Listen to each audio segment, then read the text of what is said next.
Assalamualaikum warahmatullahi wabarakatuh. Kami dari kelompok 1 yang beranggotakan Ahmad Rifki Kurniawan, Wisang Bayu Putra, dan saya sendiri Fadilia Triavitasari akan mempresentasikan terkait dengan konsep dasar hukum waris 2. Yang pertama yang saya akan jelaskan yaitu tentang rukun dan syarat kewarisan.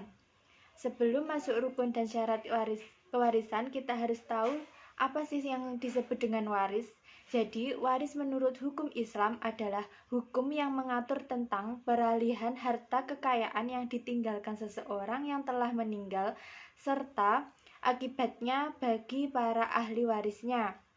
Dalam istilah lainnya, waris disebut juga dengan faraid, yang artinya bagian tertentu yang dibagi menurut agama Islam kepada semua yang berhak menerima dan yang telah ditetapkan bagian-bagiannya.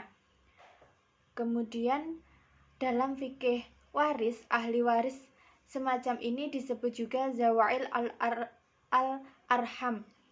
Hak-hak waris bisa timbul karena hubungan darah, karena hubungan perkawinan, karena akibat kemerdekaan suatu hamba. Kemudian syarat yang telah disepakati para ulama itu ada 3.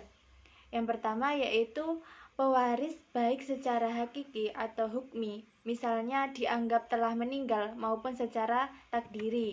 Yang kedua, adanya ahli waris, yaitu mereka yang berhak untuk menguasai atau menerima harta peninggalan pewaris dikarenakan adanya ikatan kekerabatan atau yang biasa disebut dengan nasab atau ikatan pernikahan atau yang lainnya. Yang kemudian yang ketiga, harta warisan, yaitu segala jenis benda atau kepemilikan yang ditinggalkan pewaris baik berupa uang maupun tanah. Selanjutnya yaitu rukun daripada waris. Dalam hukum kewarisan ada 3 macam, yaitu yang pertama muwaris. Muwaris adalah orang yang diwarisi harta peninggalan atau orang yang mewariskan hartanya. Selanjutnya yang kedua yaitu ada waris atau ahli waris, yaitu orang yang dinyatakan mempunyai hubungan darah atau nasab, hubungan sebab semenda atau perkawinan, atau memerdekakan hamba sahaya. Syaratnya adalah pada saat meninggalnya muwaris atau ahli waris diketahui benar-benar dalam keadaan hidup, termasuk dalam hal ini adalah bayi yang masih dalam kandungan. Terdapat juga syarat lain yang harus dipenuhi, yaitu antara muwaris dan ahli waris tidak ada halangan yang asing. Selanjutnya yang ketiga ada al-ma'uruj, yaitu adalah segala sesuatu harta benda yang menjadi warisan baik berupa harta ataupun hak yang termasuk dalam kategori warisan. Itu adalah rukun dan syarat daripada hukum kewarisan ini.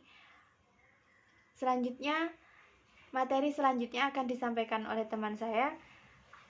Sekian dari saya. Wassalamualaikum warahmatullahi wabarakatuh. Baiklah, materi selanjutnya yaitu tentang sebab-sebab mendapat warisan. Dalam Al-Quran faktornya ada 3, yakni hubungan perkawinan, hubungan kekerabatan, dan hubungan wala.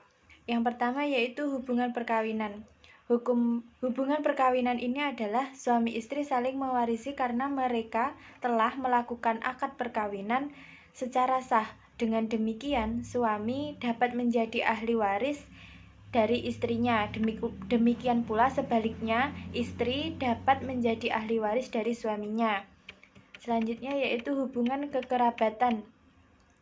Kekerabatan merupakan sebab pewarisan karena kelahiran suatu unsur kausalitas adanya seseorang yang tidak dapat dihilangkan baik untuk anak turun dari si mati atau furuk atau leluhur yang menyebabkan adanya si mayit ini atau keluarga yang dihubungkan dengan si mati melalui garis menyamping. Mereka yang memiliki ikatan kekerabatan dengan si mati sebagai sebab dalam menerima harta peninggalannya. Yang pertama yaitu ada bapak, ibu, anak-anak, dan orang-orang yang bernasab kepada mereka. Selanjutnya yaitu hubungan walak. Hubungan walak yaitu kekerabatan sebab hukum. Penyebabnya adalah karena tuannya telah memberikan kebebasan untuk hidup merdeka dan mengembalikan hak asasi kemanusiaan kepada budaknya. Materi yang selanjutnya yaitu penghalang mendapat warisan, yaitu yang pertama karena adanya pembunuhan, yang kedua budak, dan yang ketiga perbedaan agama, kemudian yang terakhir yaitu murtad. Warahmatullahi wabarakatuh. Saya Ahmad Rifki Kurniawan. Saya akan melanjutkan presentasi yang telah disampaikan oleh teman saya tadi. Ya, saya di sini akan menjelaskan pihak-pihak yang mempunyai hak atas harta peninggalan pewaris.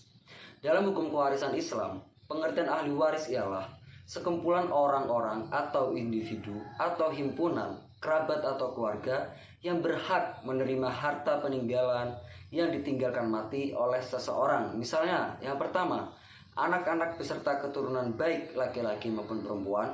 Dua, orang tua, ibu dan bapak serta mewali atau pengganti dari orang tua bila tidak ada lagi orang tua.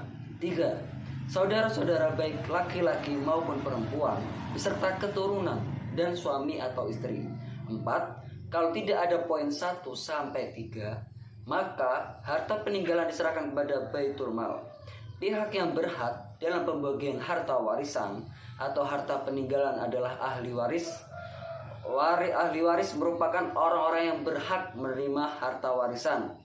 Ahli waris dalam waris perdata ada dua pembagian, yaitu ahli waris karena undang-undang ab instato dan ahli waris karena wasiat testamentary. Yang selanjutnya adalah porsi ahli waris menurut hukum adat. Sini saya akan menjelaskan proses pewarisan adalah merupakan suatu cara bagaimana pewaris berbuat untuk meneruskan atau mengalihkan harta kekayaan kepada ahli waris pada waktu pewaris masih hidup, dan bagaimana cara pewarisan itu diteruskan, penguasaan serta dunia. Bagaimana melaksanakan pembagian warisan kepada ahli waris setelah meninggal dunia. Sedangkan mengenai cara pembagian dapat berupa penangguhan pembagian atau pembagian dilakukan dengan cara berimbang atau berbanding seperti hukum Islam. Yang selanjutnya adalah porsi ahli waris menurut hukum Islam. Dalam hukum Islam, bagian masing-masing ahli waris telah ditetapkan. Namun penerapan bagian tersebut tidaklah bersifat mutlak. Jika dilihat dalam Al-Quran surah Asy-Syura ayat 38, para ahli waris dapat bersepakat melakukan perdamaian. Namun demikian hal itu dilakukan setelah pembagian harta warisan dan masing-masing ahli waris telah menyadari bagiannya. Hal ini sudah dimasukkan dalam pasal 183 KHI, kompilasi hukum Islam. Para ahli waris dapat bersepakat melakukan perdamaian dalam pembagian harta warisan setelah masing-masing menyadari pembagiannya. Dengan demikian musyawarah dalam membagi harta warisan dapat dilakukan sebelum masing-masing ahli waris menyadari atau mengetahui bagian adalah melanggaran terhadap hukum faraid. Sekian dari saya. Wassalamualaikum warahmatullahi wabarakatuh.